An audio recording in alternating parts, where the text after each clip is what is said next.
Hi, it's Chef and Builder Janie Pendleton. We're back in the kitchen because some of you have been asking me about humidity levels and why there's moisture when you oven dry can. All right, we're just going to go over this just briefly. If that happens to you, do not panic, okay? Don't panic. Just open the lids back up and know that you did the job of actually killing any larvae or insects that were in the beans, rice, or other wheat or whatever products, pasta, whatever products you're doing. But you cannot dry can oils. So if there's oils or eggs in your pasta, that's probably why it's going to mush. You need to really read the ingredients before you dry can. You cannot dry can sugar, and you cannot dry can powdered milk. The reason being is that it would burn, and it would just, and like the sugars would just melt. Brown sugar is the same. It has molasses in it. All right? So, what do we do here? When we figure out what we can dry can, which is dry goods only, then you can take and you can buy a humidity monitor. This one's from Sunbeam. I picked it up at Walmart, and I picked it up for probably about $1. And you can see here that I just sit mine in my kitchen, and I know the humidity of my kitchen at all times. I mean, it's really lightweight. I mean, you can see it. There's nothing to it, just a piece of plastic. And it works. I mean, this works. And like I said, if it's up and I want to dry can or I want to do something, then I can just run my fireplace, or I just run the heater, and that will cut down some of the humidity in the room. And I never, ever, ever use the washing machine and the dryer, which will spew a lot of humidity anywhere near my kitchen when I'm dry canning. Okay, or the dishwasher. All right, anything that's steaming, that can hurt your dry canning. Okay, the whole idea is to do it on a really dry day. All right, but anyway, I hope you can see this. It has the 0, 15, 25. You can see the thing here is in the comfort zone, 60, 75, and 100% humidity. And this is your percentage of your humidity. My dial, I don't know if you can see it, is right here, and it's right in the comfort zone.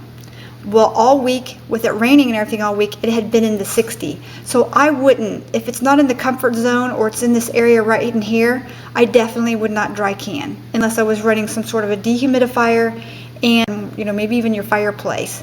Get it nice and dry in your house before you dry can. This helps to keep moisture out of your packaged dry goods, okay?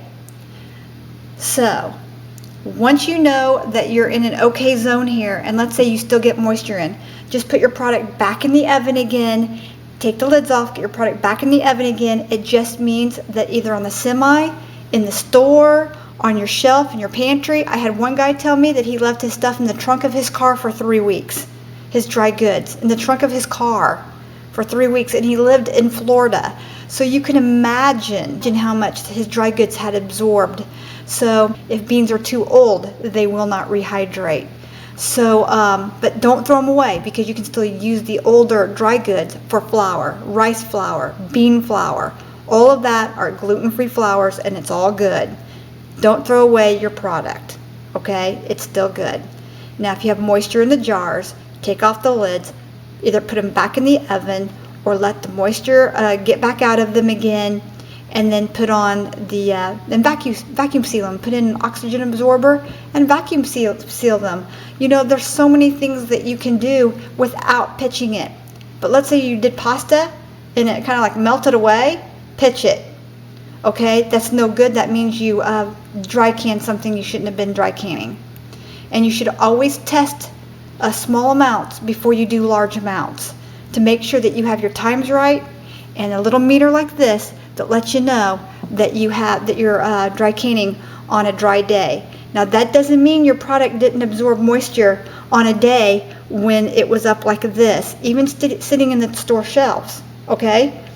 Dry goods will start picking up moisture the moment they come off the dehydrator, whether it's at the factory or at home. So you want to get them and seal them up as quickly as possible. As soon as they're room temperature and cool off the dehydrator, spread them out on cookie sheets. And as soon as things are off the dehydrator, you can also vacuum seal those things as well. And you do not need to dry can them. They've already had all that killed on the dehydrator. But this is strictly for beans and rice and pastas without oils and without eggs that are in the pastas, okay? This is Chef and Builder Janie Pendleton. Get a humidity monitor. It really makes a difference. Blessings.